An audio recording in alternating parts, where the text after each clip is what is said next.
सुरप्रियाय लंबोदराय सकलाय जगत्पिताय नागाननाय श्रुतियज्ञविभूषिताय गौरीसुताय गणनाथ नमो नमस्ते। मनोजवं मारुततुल्यवेगं जितेन्द्रियं बुद्धिमतां वरिष्ठं वातात्मजं वानरयूथमुख्यं श्रीरामदूतं शरणं प्रपद्ये। श्री हनुमान जी महाराज की जय। श्री रामचंद्र भगवान की जय। ओम श्री कृष्ण कन्हैया लाल की जय। बालकृष्ण लाल की जय। डोंगरे जी महाराज की जय। श्री सुखदेव जी महाराज की जय। ओम श्री सोमनाथ महादेव की जय। श्री भारत माता की जय। वंदे वेद मातरम।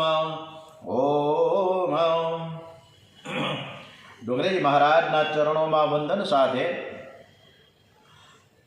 આપણે કૃષ્ણ કન્યાની સરસ મજાની કથા આજે ફરીથી ચાલુ કરીએ છીએ પહેલેથી અટાય જે ભાગ 1 થી આજની તારીખમાં સરસ મજાની 11મી તારીખ 12મી તારીખ છે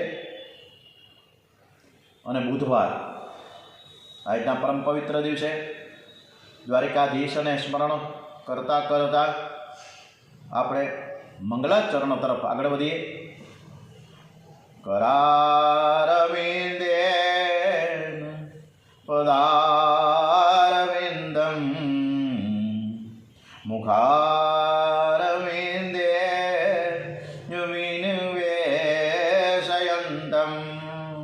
वटस्य पत्रस्य पुटे शयनं बालं मुकुन्दं मनसा स्मरामि। श्रीकृष्ण गोविन्द हरे मुरारे ये नाथ नारायण वासुदेव जिह्वे पिबस्वा मृतमेतदेव गोविन्द दामोदर माधवेति। सच्चिदानंद रूपाय विश्वत्यादि हेतवे तापत्रस्य विनाशाय श्रीकृष्णाय वयं नमः। ओम गुरुर्ब्रह्मा गुरुर्विष्णु गुरुर्देवो महेश्वर गुरुर्साक्षात् परं ब्रह्म तस्मै श्री गुरुवे नमो नमः। ओम शान्ताकारं भुजगशयनं पद्मनाभं सुरेशं विश्वाधारं गगनसदृशं मेघवर्णं सुभागं लक्ष्मीकान्तं कमलनयनं योगिमेध्यानगम्यं वन्दे विष्णु भवभयहरं सर्वलोकैकनाथम्। ओम श्री भागवत भगवान जी महाराज की जय। ओम नमो भगवते वासुदेवाय। ओम नमो भगवते वासुदेवाय। श्रीमद्भागवत डोंगरेजी महाराज सुखदेवजी महाराजना चरणों में वंदन साथे भागवतनो आरंभ वंदनथी थाय छे। भागवतनी समाप्ति पण वंदनथी ज थयेली छे। એટલે વંદન છે એ ભગવાનને ખૂબ જ ગમે છે। માનવની બુદ્ધિ શક્તિ કંઈ ક્યારેય કામ આવતી નથી। પરમાત્માની શક્તિથી જ સફળતા મળે છે। દૂધમાં માખણ છે પણ છતાંય આપણને દેખાતું નથી, પરંતુ જેને દહીં બનાવી છાશ બનાવી મંથન કરીએ માખણ દેખાઈ આવે। આ રીતે જીવે પણ મનમંથન કરીને એ આનંદને પ્રકટ કરવાનો છે। જેમ દૂધમાં માખણ છે છતાં તેનો આપણે અનુભવ કરી શકતા નથી, એમ પરમાત્મા સર્વત્ર છે, અત્ર તત્ર અને સર્વત્ર, પણ તેનો અનુભવ થતો નથી। ખરેખર તો જીવથી પરમાત્માને ઓળખવાનો પ્રયત્ન કરતો નથી, જેથી તેને આનંદ મળતો નથી। માનવ શરીરમાં જે પરમાત્માના દર્શન કરે છે એને શાંતિ શાંતિ અને આનંદ આનંદ મળે છે. જગત, ડોંગરેજી મહારાજ વારંવાર આપણે કહે છે કે જગત બગડ્યું નથી, પરંતુ આપણું મન બગડ્યું છે. શ્રી કૃષ્ણ છે એ આ ભાગવતના પૂર્ણ પુરુષોત્તમ ભાગવતજીમાં જ એમનું પૂર્ણ સ્વરૂપ ન્યોછાવર થયું છે. એટલે શ્રી કૃષ્ણ પરિપૂર્ણ જ્ઞાની છે. શ્રી કૃષ્ણ 16,000 રાણીઓની સાથે વાતો કરતા એ જ જ્ઞાન. દ્વારિકા આદિનો નાશ થયો ત્યારે પણ એ જ જ્ઞાન. સર્વનો નાશ થાય તો પણ શ્રી કૃષ્ણના આનંદનો નાશ થતો નથી, કારણ કે શ્રી કૃષ્ણ પોતે જ આનંદરૂપ છે. તો પ્યાર કા સાગર હૈ, તો પ્યાર કા સાગર હૈ. આપણે બધાને માટે આપણો ઈષ્ટદેવ, આપણા કુળદેવી એ પ્યારના સાગર છે, અને એને આપણે પકડી રાખીએ તો જ. અને બીજે બધે આપણે બહુ પડતા ભાટકીએ પણ ક્યાંય આનંદ નથી. ભાગવતના પ્રધાન વક્તા આદિનારાયણ છે. સૃષ્ટિના આરંભમાં પરમાત્માએ બધી જ આ કથા છે ને પહેલાં વહેલા બ્રહ્માજીને કહી હતી. બ્રહ્માજીએ એ જ કથા નારદજીને સંભળાવી. નારદજી એ કથા મહર્ષિ વ્યાસને સંભળાવી. વ્યાસજી એ કથા સુખદેવજીને સંભળાવી, અને સુખદેવજીને આ કથા રાજા પરીક્ષિતને સરસ રીતે સંભળાવી છે. અને એ પછી ડોંગરેજી મહારાજે ખૂબ સરસ રીતે વર્ષો સુધી કથા આપણને બધાને કરી. પછી ઉત્તરોત્તર ઘણા બધા કથાકારો વક્તાઓ આવ્યા અને ચાલુ જ છે. અને આ બધા જ વક્તાઓ સરસ રીતે શ્રી કૃષ્ણ કન્યાની કથા કરે છે. પરમાત્માએ કૃપા કરીને પોતાના દર્શન સાક્ષાત્કાર માટે જે સરળ સુગમ સાધન બનાવ્યું છે ને એને જ ભાગવત કહેવામાં આવે છે. વેદથી ત્યાગ કરવાનું કહે છે, શાસ્ત્ર બધું જ છોડવાનું કહે છે. ક્રોધ છોડો, લોભ છોડો, કામ છોડો, પરંતુ આ માનવ કંઈ છોડી શકતો નથી. કેટલાક તો કથામાં આવે તો પણ 5 સોપારી ગુટકા અને મસાલા લઈને આવે છે. મનુષ્ય આવી સાધારણ વસ્તુ પણ છોડી શકતો નથી. એને કહો કે તમે મોહ છોડો, લોભ છોડો, કામ છોડો, કેવી રીતે છોડશે? મનુષ્યને કંઈ છોડવું નથી, બધું જોઈએ છીએ, લઈ લેવું છે બધું, પણ છોડવું ગમતું નથી. ડોંગરેજી મહારાજ જણાવે છે કે ભક્તિ છે ને મંદિરમાં જ થાય એવું જરૂરી નથી. જ્યાં બેસો ત્યાં ભક્તિ થાય છે. એના માટે કોઈ દેશ કે કાળની જરૂર જ નથી. ભક્તિ છે ને 24 કલાક થઈ શકે છે. ભાગવતથી મનુષ્યને નિર્ભય બનાવે છે. નિર્ભયતા પરમાત્માનો આશ્રય કરવાથી પ્રાપ્ત થાય છે. અને ભીતિ વગર પ્રીતિ થતી નથી. કંઈક આપણે બીક હોય કોકની તો ભગવાનનું નામ લેવાય. અહીં એકલા કૃષ્ણને જ નહીં, પરંતુ શ્રી કૃષ્ણને વંદન કર્યું છે. શ્રી કૃષ્ણને, શ્રીનો અર્થ છે રાધાજી. જગતનો આધાર કૃષ્ણ અને કૃષ્ણનો આધાર રાધા છે. શ્રી રાધાજીની કૃપા વિના જીવ શ્રી કૃષ્ણ પાસે ન જઈ શકે. માયા કોઈને છોડતી નથી, પણ રાધાજીનો જે કીર્તન કરે છે, રાધાજીનું નામ જપ કરે છે, તેને માયા ત્રાસ આપતી નથી. શ્રી રાધાજી જીવનો બ્રહ્મ સંબંધ કરાવે છે. આથી વૃંદાવનના સાધુઓ આખો દિવસ પ્રેમાનંદજી મહારાજ સરસ મજાનો જે પરિક્રમા માર્ગ ઉપર રાધે રાધે રાધે રાધે કરે છે. વૃંદાવનનો મોર છે ને એ કૃષ્ણ ભગવાનના મંદિરમાં જઈને રોજ દર્શન કરીને આ વિનમ્ર ભાવે વિનવણી કરે છે કે તમે મને દર્શન આપો. કૃષ્ણ ભગવાન મંદિરમાંથી નીકળે, મોરની પાસેથી પસાર થાય તો મોરની સામે ન જુએ. આમને આમ દિવસો પસાર થયા, મહિનાઓ પસાર થયા, રોજ મોર આવીને કૃષ્ણ ભગવાનને વિનંતી કરે કે તમે મને દર્શન આપો, તમે મારી સામું તો જુઓ. મોરની સામે કૃષ્ણ ભગવાન જોતા જ નથી. મોર કંટાળીને એક વખત બરસાના ગયો, રાધાજીને મળ્યો. રાધાજીની પાસે એની ડોક નાખીને રોવા માંડ્યો. કે રાધે કૃષ્ણ મારી અમે જોતાય નથી, તમે કંઈક સમજાવો ને. તમે ચિંતા ન કરો. મોરને કીધું કે ચાલો તું મારી સાથે. રાધાજી મોરને લઈને કૃષ્ણ ભગવાનને દ્વારિકાધીશ પહોંચ્યા અને કહ્યું કે આ મોર તમારી પાસે વારંવાર આવે છે, તમે એને અમે જોતા નથી. ત્યારે રાધાજીની સાથે આવેલા મોરને કૃષ્ણ ભગવાન તરત જ એને બાથમાં લઈ ગયા અને કહ્યું કે તું રોજ મારા દર્શન કરવા આવતો હતો, તું મને વિનંતી કરતો હતો, પણ તારી વિનંતી મને ટચ નહોતી થતી. પણ આજે તું રાધાજીને મળ્યો અને રાધાજીએ મને વિનંતી કરી, એટલે આજે હું તને ગોદમાં લઉં છું અને તારું જે પીછું છે એ કાયમ ને કાયમ મારા માથા ઉપર શોભાયમાન રહેશે. આ વસ્તુ છે.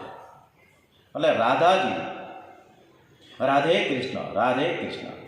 આખા વૃંદાવનમાં રાધે રાધે ત્યારે થાય છે કે રાધા પહેલાં અને પછી કૃષ્ણ. રાધાના આધાર કૃષ્ણ અને કૃષ્ણના આધાર રાધા છે. નૈમિષ સારણ્યમાં બ્રહ્મસત્રનો આરંભ થયો છે. આજે આપણે માહિતમમાં બહુ સરસ મજાનું ભાગવતનું જે ફળ છે, માહિતમ છે. ભાગવત શું છે, ભાગવત શું સાર છે, ભાગવત શું શાસ્ત્ર છે, એ સરસ મજાનું આ માહિતમ આપને જાણવાને જોવા મળશે. નૈમિષ સારણીમાં બ્રહ્મસત્રનો આરંભ થાય છે. આ બ્રહ્મસત્રમાં 88,000 ઋષિ મુનિઓ એકઠા થયા છે અને એ વખતે ભગવત ભક્તિ અને તત્વચિંતનની ચર્ચાઓ થાય છે.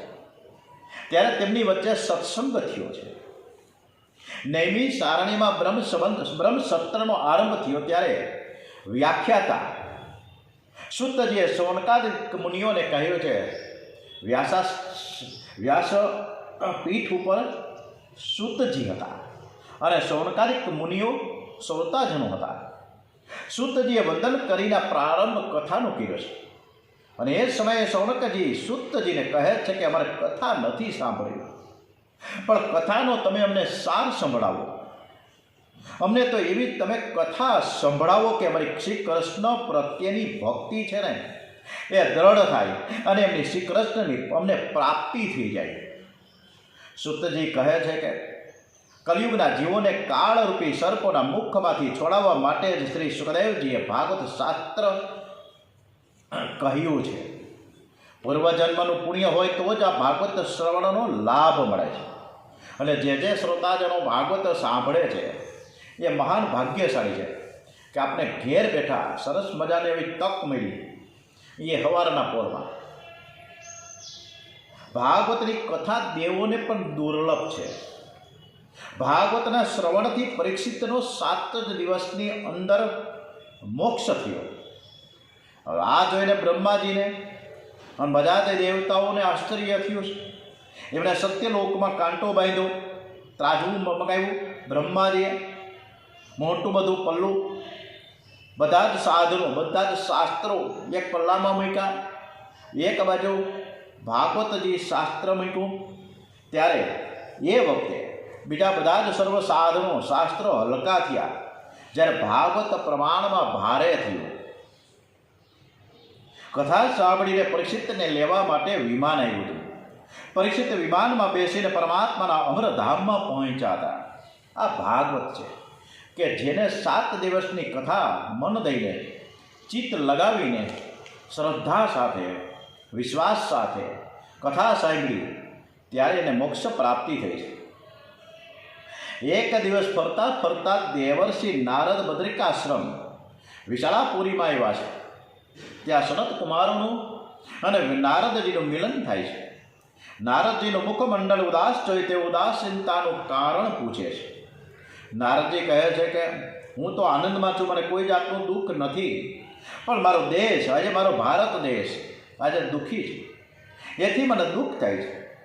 સત્ય, તપ, દયા, દાન રહ્યા નથી. મનુષ્ય બોલે છે કાંઈ અને મનમાં અને કરે છે કાંઈ, મનમાં કંઈક હોય, કરે છે કંઈ. આ બધા જ જીવો પેટ ભરા થઈ ગયા છે. કોઈને કોઈનું કલ્યાણ ઈચ્છતા નથી. સમાજમાં કોઈને સુખ નથી, કોઈને શાંતિ નથી. હું અનેક સ્થળે ફર્યો પણ મને શાંતિ કે દેખાતી નથી. આજે દેશ દુઃખી છે. જ્યાં સુધી મનુષ્ય ધર્મ અને પરમાત્માને ન માને ત્યાં સુધી દેશ સુખી થતો નથી. જેના જીવનમાં ધર્મને સ્થાન નથી, એના જીવનમાં શાંતિ નથી. હવે જગતમાં ધર્મ રહ્યો નથી, સત્ય રહ્યું નથી. જગતમાં અસત્ય ખૂબ જ વધી ગયું છે. અસત્ય સમાન કોઈ પાપ નથી, આમ નારદજી દુઃખથી બોલ્યા છે.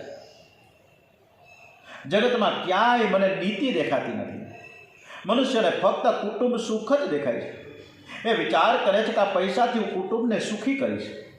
શરીર અને ઇન્દ્રિય સુખમાં એ એવા ફસાયો છે કે ખરો આનંદ ક્યાં છે? એ ખરો આનંદ ક્યાં મળશે, કેમ મળશે, કેવી રીતે મળશે એનો વિચાર નથી કરતો. જગતમાં અનવિક્રય થવા લાગ્યો છે. અનવિક્રય એ પાપ છે અને તેથી ધરતી માતા અનરસ ગળી જવા લાગ્યા છે. જ્ઞાનનો વિક્રય થવા લાગ્યો, તેથી જ્ઞાન મસ્તકમાં રહ્યું નથી, પુસ્તકમાં રહી ગયું.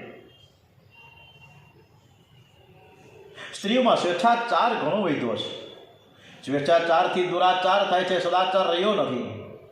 સ્ત્રી બાલ્યાવસ્થામાં માતા પિતાને આધીન રહે છે, જુવાનીમાં પતિદેવને આધીન રહે છે અને વૃદ્ધાવસ્થામાં તે પુત્રને આધીન રહે છે. સ્ત્રી બહુ સ્વતંત્ર થઈને ફરે તો તે બગડે છે. શું આ સ્ત્રી દુઃખી થાય છે? નારદજી આગળ કહે છે કે જગતમાં મને ક્યાંય શાંતિ નથી દેખાતી. હું ફરતો ફરતો વૃંદાવનમાં ગયો અને ત્યાં મેં કૌતુક જોયું. એક યુવતી રડતી હતી, બે વૃદ્ધ પુરુષો એની આગળ મૂર્છામાં પીડ્યા હતા. એ યુવતીએ મને બોલાવ્યો એટલે હું એની પાસે ગયો. સાધુ પુરુષ કોઈ સ્ત્રી પાસે ન જાય, પણ મદદ માટે તો જવું પડે ને. એ યુવતી મને કહે કે તમે કોઈ સંત લાગો છો, તમારા દર્શન પછી મને શાંતિ મળે છે. હું તમારી પાસે વધારે સમય નથી માંગતી, એક શરણ માંગુ છું. યુવતીને મેં પૂછ્યું કે તમે કોણ છો? એના પ્રત્યુત્તરમાં યુવતીએ પોતાની કથા કહી સંભળાવી કે મારું નામ છે ભક્તિ. જ્ઞાન અને વૈરાગ્ય નામના મારા બે પુત્રો છે અને તેઓ વૃદ્ધ થઈ ગયા છે અને અત્યારે મૂર્છામાં છે. દ્રવિડ દેશમાં મારો જન્મ થયો છે. કર્ણાટકમાં મોટી થઈ. મહારાષ્ટ્રમાં મને ક્યાંક ક્યાંક માન મળ્યું અને ગુજરાતમાં મારી દશા બગડી છે. દ્રવિડ દેશ દક્ષિણ ભારતમાં આવેલ છે. ત્યાં શંકરાચાર્ય, રામાનુજાચાર્ય, માધવાચાર્ય, વલ્લભાચાર્ય આદિ થયેલા છે. એ ભક્તિનો દેશ છે. કર્ણાટકમાં આચાર શુદ્ધિ જોવા મળે છે. ગુજરાતને મુખ્યત્વે ધનનો મોહ વધુ છે અને તેથી તે છીનભીન થઈ ગઈ છું. આથી ગુજરાતમાં બે પુત્રોની સાથે વૃદ્ધ થઈ ગયું. ત્યાં કલિયુગમાં જીવનમાં ભોગ મુખ્ય થયો છે, કામ સુખ મુખ્ય થયું છે, શરીર સુખ મુખ્ય થયું છે, જીવન અર્થ પ્રધાન અને કામ પ્રધાન થયું છે અને તેથી હું છીનભીન થઈ ગયું.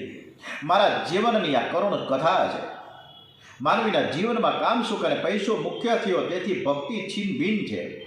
જ્ઞાન વૈરાગ્યની કોઈને જરૂર રહી નથી. લોકો જ્ઞાન વૈરાગ્યની ઉપેક્ષા કરે છે અને તેથી જ્ઞાન વૈરાગ્યને મૂર્છા આવી છે. ભક્તિ આગળ કહે છે કે હું વૃંદાવનમાં આવીને પછી નવી યુવતી થઈ, પરંતુ મારા બે પુત્રો તો એના એ જ રહ્યા, મૂર્છામાં જ રહ્યા અને વૃદ્ધ જ રહ્યા. નારદજી ભક્તિને આશ્વાસન આપે છે. હું આના માટે કોઈ ઉપાય વિચારું છું. તમારા માટે હું કંઈક પ્રયત્ન કરું. જ્ઞાન વૈરાગ્યની સાથે હું ભક્તિને જગાડીશ, ભક્તિનો પ્રચાર કરીશ. નારદજીએ જ્ઞાન વૈરાગ્યને જગાડવા માટે અનેક પ્રયત્નો કર્યા છે, પણ કંઈ મળ્યું નહીં, કંઈ લાભ ન થયો. વેદોના અનેક પારાયણ કર્યા તો પણ જ્ઞાન અને વૈરાગ્યની મૂર્છા ઉતરતી નથી. નારદજી ચિંતામાં પડ્યા. એ વખતે આકાશવાણી થઈ છે, તમારો પ્રયત્ન ઉત્તમ છે. જ્ઞાન વૈરાગ્યની સાથે ભક્તિનો પ્રચાર કરવા કંઈક તમે સત્કર્મ કરો. ત્યારે નારદજીએ પ્રશ્ન કર્યો કે પણ હું શું સત્કર્મ કરું? તમે કંઈક મને બતાવો. આકાશવાણીએ કહ્યું કે સંતો તમને સત્કર્મ બતાવશે, તમે સંતોની પાસે જાઓ. નારદજીએ અનેક સ્થળે બધાને પૂછતા રહ્યા. જ્ઞાન અને વૈરાગ્યની સાથે ભક્તિને જાગૃત કરવા માટે કોઈ ઉપાય બતાવો, પરંતુ કોઈ ઉપાય બતાવી શકતા નથી. આથી છેવટે નારદજીએ બદ્રિકાશ્રમમાં સનતકુમારો પાસે આવીને બધી વાત કરી છે. સનતકુમારો કહે કે તમે ભાગવતની કથા કરો, તમારી ઈચ્છા પૂર્ણ થશે. જ્ઞાન અને વૈરાગ્યની સાથે ભક્તિ જાગૃત થશે, તેનો પ્રચાર કરો અને તેથી લોકોનું કલ્યાણ થશે. નારદજી કહે છે કે ભાગવતમાં વેદનો અર્થ ભરેલો છે. મેં તો વેદોના પારાયણ કર્યા, પણ કંઈ પરિણામ ન આવ્યું. સનતકુમારો કહે છે કે વેદમાંથી ભાગવત નીકળ્યા છે, છતાં ભાગવતમાં વેદાંત કરતા દિવ્ય શક્તિ છે. ભાગવત છે સર્વ વેદોમાં છે અને ભાગવત સર્વ વેદોનો સાર છે. નારદજી સાથે સનતકુમારો ભાગવત કથા કહેવા માટે ગંગા કિનારે આવ્યા છે. શુદ્ધ ભૂમિમાં સાત્વિક ભાવ જાગે છે. ભૂમિનો અસર સૂક્ષ્મ રીતે મન ઉપર થાય છે. ગંગા એ જ્ઞાન ભૂમિ છે. દેવોને અને ઋષિમુનિઓને આમંત્રણ આપવામાં આવ્યું છે. કેટલાક ભાગવત મેં વાંચી નાખ્યું છે. આ તો બધી મને ખબર છે એવા અભિમાની છે જે ન આવ્યા. આમાંના એકના ઘેર ભૃગુ રોસી જાય છે અને પ્રેરણા કરે છે કે કથામાં આવવા માટે આગ્રહ કરે છે કે તમે આવો. ભાગવતની કથા થઈ છે, તમે કથા સાંભળવા આવો, જરૂર જરૂર પધારો. સત્કર્મમાં બીજાને પ્રેરણા આપે તેને પણ પુણ્ય મળે છે. એટલે જ આપણે વારંવાર બધાને આમંત્રિત કરીએ છીએ કે તમે લાઈવ કથા સાંભળો સવારે 8 વાગ્યાથી, કે જેમાં સૌ પ્રથમ આપણે મહાભારત, ત્યાર પછી રામચરિત માનસ, અને અત્યારે આપણે ભાગવતજી 30 થી 35 મિનિટ, અને પછી શ્રીમદ ભાગવત ગીતા સાધક સંજીવની 4 ગ્રંથોનું સરસ મજાનું મંત્રોચ્ચાર સાથે ખૂબ સરસ રીતે આપણે આ કથા ગાન થાય. તો આ કથા પાન કરવા માટે દરેક શ્રોતાજનો પરીક્ષિત શ્રીઓને નમ્ર વિનંતી છે કે તેઓ મીટ એપ્લિકેશન દ્વારા રોજ સવારે જો જોઈન્ટ થાય તો ખૂબ જ આનંદ આવશે, ઘર પવિત્ર બની જાય. અને અત્યારે આપણા જે હાજર જે પરીક્ષિત શ્રીઓ છે એને પણ નમ્ર વંદન છે કે તેઓ ઘણા સમયથી આ કથા સાંભળે છે. સનતકુમારો વક્તાઓ તરીકે આસન પર બેઠા છે. દેવો ઋષિમુનિઓ કથામાં શ્રોતાઓ તરીકે આવ્યા છે. નારદજી પણ શ્રોતા થઈને બેઠા છે. કથાનો આરંભ શરૂ થાય છે. બોલીએ શ્રી ગોવર્ધનનાથ કી જય, શ્રી કૃષ્ણ કનૈયાલાલ કી જય, શ્રી બાલકૃષ્ણલાલ કી જય, શ્રી બાંકે બિહારી મહારાજ કી જય, શ્રી દ્વારિકાધીશ કી જય, શ્રી રણછોડરાયજી મહારાજ કી જય. કથામાં આપણે ભગવાનની જય બોલીએ ને તો ખૂબ ખૂબ લાભ થાય છે. ભગવાનનો જયકાર કરીએ. આપણે 56 ભોગનું થેન્ક યુ એટલે જ કહીએ છીએ જય ઘોષ સાથે. કથા શ્રવણથી શ્રી કૃષ્ણ કાનથી અંદર આવે છે. પરમાત્માનો પ્રવેશ કાન અને આંખથી હૃદયમાં થાય છે. પરમાત્માના દર્શન કરતા કરતા એના નામનો જપ કરો. આંખ અને કાન એ પરમાત્માને હૃદયમાં દાખલ કરવાના દરવાજા છે, સાધન છે. ઘણા આંખથી પરમાત્માના સ્વરૂપને મનમાં ઉતારે છે, ઘણા કાનથી શ્રવણ કરી પરમાત્માને હૃદયમાં ઉતારે છે. આથી આંખ અને કાનને પવિત્ર રાખો. શ્રી કૃષ્ણને પધરાવો. દરેક સત્કર્મના આરંભમાં શાંતિ પાઠ કરવામાં આવે છે. હરિ ઓમ ભદ્રં કર્ણેભિઃ શૃણુયામ દેવા, ભદ્રં કર્ણેભિઃ શૃણુયા. ખૂબ સરસ મજાના આપણે કાનને પવિત્ર કરવા માટે હરિ ઓમ ભદ્રં કર્ણેભિઃ શૃણુયામ દેવાહ, કે કાન વડે અમે ભદ્ર કે કલ્યાણમય વચનો સાંભળીએ. આથી ગોર મહારાજ સત્કાર્યના આરંભ વખતે આંખે અને કાને જળ અડાડવાનું કહે છે, જેને ન્યાસ કહેવામાં આવે છે. ઇન્દ્રિયોને શુદ્ધ કરો, શુદ્ધ રાખો. શુદ્ધ ઇન્દ્રિયોમાં જ પરમાત્માનો પ્રકાશ થાય છે. કાળ બિગડ્યો નથી, પરંતુ આપણું કાળજું બિગડ્યું છે. સુખદેવજી રાજા પરીક્ષિતને પૂછે છે કે આ દેવો છે સ્વર્ગમાંથી આવ્યા છે, આપણી સામે પ્રગટ થયા છે, ઊભા છે, અને એ બધા જ દેવતાઓ સ્વર્ગનું અમૃત લઈને આવ્યા છે. એ તમારે પીવું છે? કથાનું અમૃત તમારે પીવું છે કે આ સ્વર્ગનું અમૃત પીવું છે? રાજા પરીક્ષિત કહે છે કે સ્વર્ગનું અમૃત પીવાથી લાભ શું થાય? સુખદેવજી કહે છે કે સ્વર્ગનું અમૃત પીવાથી પુણ્યનો ક્ષય થાય છે, પણ પાપનો ક્ષય થતો નથી. જ્યારે કથાના અમૃતથી પાપનો ક્ષય થાય છે, તેનાથી ભોગ વાસનાનો વિનાશ થાય છે. તેથી સ્વર્ગના અમૃત કરતાં કથાનું અમૃત શ્રેષ્ઠ છે. પરીક્ષિત કહે છે કે મહારાજ, મારે સ્વર્ગનું અમૃત પીવું નથી, મારે તો કથાનું અમૃત જ પીવું છે. 7 દિવસમાં જ્ઞાન અને વૈરાગ્યને જાગૃત કરી અને ભક્તિરસ ઉત્પન્ન કરનારી આ કથા છે. આપણામાં જ્ઞાન અને વૈરાગ્ય તો છે, બધામાં છે જ. અને એ સ્મશાને જ્યારે આપણે જઈએ, કોઈ સ્વર્ગસ્થ આપણા સગા સંબંધી મિત્ર કોઈ સ્વર્ગસ્થ થયા તો આપણે સ્મશાન સુધી પહોંચીએ અને સ્મશાનમાં જ્ઞાન અને વૈરાગ્ય આપણે ઓટોમેટિક જાગૃત થઈ જાય. કે બધું છોડવું જોઈએ, આ માણસ તો મર્યો પણ કાલ સવારે મારો વારો આવે છે, ત્યાં બધું જ સરસ મજાનું જાગૃત થઈ જાય. ઘરે આવી પર હતા એને થઈ જાય છે. ભાગવત સિવાય એવો કોઈ બીજો ગ્રંથ નથી કે જે 7 દિવસની અંદર મુક્તિ અપાવી શકે. ભાગવતમાં વ્યવહારનો બોધ આપવામાં આવ્યો છે. ભાગવતમાં ફક્ત જ્ઞાન અને ભક્તિ ચર્ચવામાં આવી છે એવું નથી, એમાં વ્યવહારનો બોધ પણ આપવામાં આવ્યો છે. ભાગવતમાં સમાજ ધર્મ, સ્ત્રી ધર્મ, પુરુષ ધર્મ, સ્ત્રી ધર્મ, આપદ ધર્મ, રાજનીતિ, આ બધું જ સમજાવવામાં આવ્યું છે. પિતા, માતા અને ભાઈ કેવા હોવા જોઈએ એ દર્શાવ્યું છે. આપણે કેવી રીતે ખાવું જોઈએ, કેવી રીતે પીવું જોઈએ, કેવી રીતે રહેવું જોઈએ એ પણ બતાવવામાં આવ્યું છે. વ્યાસજીએ ભાગવતમાં કંઈ છોડ્યું જ નથી. વ્યાસજીને ભાગવત અને મહાભારત વિશે એવું સાત્વિક અભિમાન છે.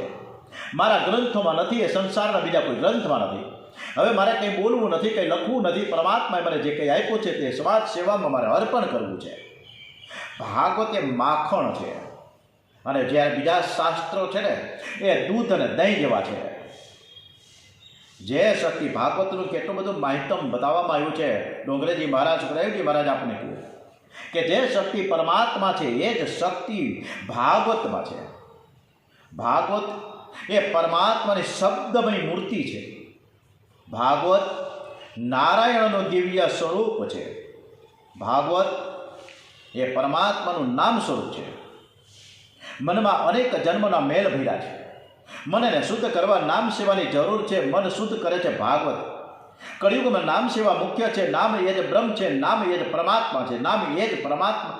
નામ તો એ પરમાત્મા કરતાં પણ શ્રેષ્ઠ છે. પરમાત્મા દેખાતા નથી, જે દેખાતા નથી એની સાથે પ્રીતિ કરવી બહુ કઠણ છે. નામ સ્વરૂપ સ્પષ્ટ દેખાય છે. જેમના પ્રત્યક્ષ દર્શન ન થયા હોય, જેમના પ્રત્યક્ષ દર્શન થયા હોય એના નામને પકડી રાખો તો તેમના દર્શન થશે. એટલે જ નામ જપનો ખૂબ જ મહત્વ બતાવ્યું છે. રાધે રાધે, રાધે રાધે. પ્રેમાનંદજી મહારાજ રાધે રાધે, રણછોડદાસજી મહારાજ પણ શ્રી રામ શ્રી રામ. અને હરે કૃષ્ણ ઇસ્કોન, હરે કૃષ્ણ હરે કૃષ્ણ કૃષ્ણ કૃષ્ણ હરે હરે. શ્રી રામ જય રામ, જય જય રામ. શ્રી રામ જય રામ, જય જય રામ.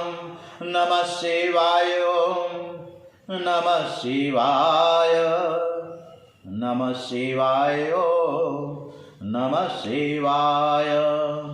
શ્રી કૃષ્ણ શરણં મમ, શ્રી કૃષ્ણ શરણં મમ, શ્રી કૃષ્ણ શરણં મમ.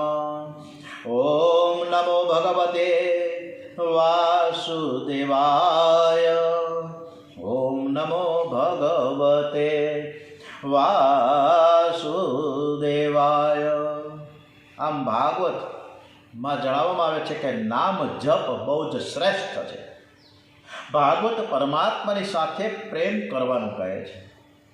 મનુષ્ય પત્ની, પુત્ર, ધન, ભોજન આદિમાં બધામાં જ પ્રેમ કરે છે, પણ પરમાત્મામાં પ્રેમ કરતો નથી અને એથી એ દુઃખી થાય છે. ભાગવત મનુષ્યને નિર્ભય બનાવે છે. પરીક્ષિત રાજા અંત ભાગમાં કહે છે કે મને હવે કોઈ તક્ષક નાગનો ભય નથી. મારી અંદર જે નારાયણ બિરાજમાન છે એ જ પરમાત્મા તક્ષક નાગમાં પણ બિરાજમાન છે. આથી હવે મને તક્ષકની પણ બીક લાગતી નથી. ભાગવત આમ કરીને મરણને સુધારે છે અને અમર બનાવે છે. મનુષ્ય છે ને મરણને અમંગલ માને છે, પણ તે અમંગલ નથી. મનુષ્ય પરમાત્માનો સેવક છે એટલે તે મંગળ છે. પરમાત્મા મૃત્યુની આજ્ઞા કરે છે કે જીવને ઉપાડી લાવો. મનુષ્યને અંતકાળમાં જે ગભરામણ થાય છે તે કાળની નથી થતી, પણ કરેલા પાપોની યાદથી એના ગભરામણ થાય છે. મનુષ્ય બધી જ તૈયારીઓ કરે છે, પણ મરણની તૈયારી કોઈ કરતું નથી. મરણ અમંગલ નથી, મંગલમય છે. ભાગવત કથામાં ઘણી બધી શક્તિ છે. કથામાં આનંદ આવે છે. જેટલો તમે સમય કથા સાંભળો, આ કથા એકવાર નથી વચાતી. આજથી શરૂઆત થઈ છે નવેસરથી. આ કથા અનેક વખત રિપીટેશન થાય, અનેક વખત. કેટલી વાર થઈ ખબર નથી, સંખ્યા આપણે ગણતા નથી.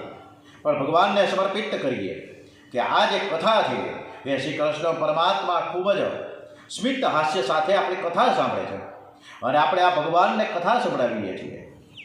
આ કથા આપણા માટે નથી, સર્વજનોના કલ્યાણ અર્થે થઈ રહી છે, દરેકના હિત માટે થઈ રહી છે, દરેકનું આરોગ્ય સુખપ્રદ રહે એટલા માટે આ કથા થાય છે. કથામાં ખૂબ જ આનંદ આવે છે અને જ્યારે આનંદ આવતો હોય ત્યારે જ સવારના 8:15 વાગ્યાથી જે પરીક્ષિત શ્રીઓ બીજા મોબાઈલથી અત્યારે કથા સાંભળે છે તે ક્યારે બેઠા હોય? આમ તરત બેઠા, બધાને ટાઈમ છે, તો કોઈને ટાઈમ નથી સવારના, પણ બધું જ કામ છોડીને આજે આ બધા જ જ્યારે પરીક્ષિત શ્રીઓ અને હું મારા સહિત હું પણ કથા જ સાંભળું છું. આ ડોંગરેજી મહારાજ, સુખદેવજી મહારાજ કથા કરે છે અને આપણે કથા સાંભળીએ. ખૂબ જ આનંદની વાત છે કે આપણે ઘરે બેઠા કથાનો આનંદ આવે. જેટલો કથાનો સમય જેટલો સમય આપણે કથા સાંભળીએ છીએ એટલો જ સમય મુક્તિના આનંદ જેવો મળી જાય. શાંતિથી અને પ્રેમથી પરમાત્માના નામનો જપ કરતા કરતા કથા સાંભળે તેટલો સમય મુક્તિનો આનંદ મળે છે. ભાગવતની કથા એવી નથી કે મૃત્યુ પછી જ મુક્તિ આપે. ભાગવતની કથા છે ને એ જો વક્તા વિવેકથી કરે, પ્રેમથી તન્મય થઈને કરે અને શ્રોતાઓ જો સાવધાન થઈને શાંત ચિત્તે એકાગ્ર થઈને રસપૂર્વક કથા સાંભળતા હોય તો જેટલો સમય કથા ચાલે એટલો સમય જગત ભૂલાઈ જાય છે અને પરમાનંદ પ્રાપ્ત થઈ જાય છે.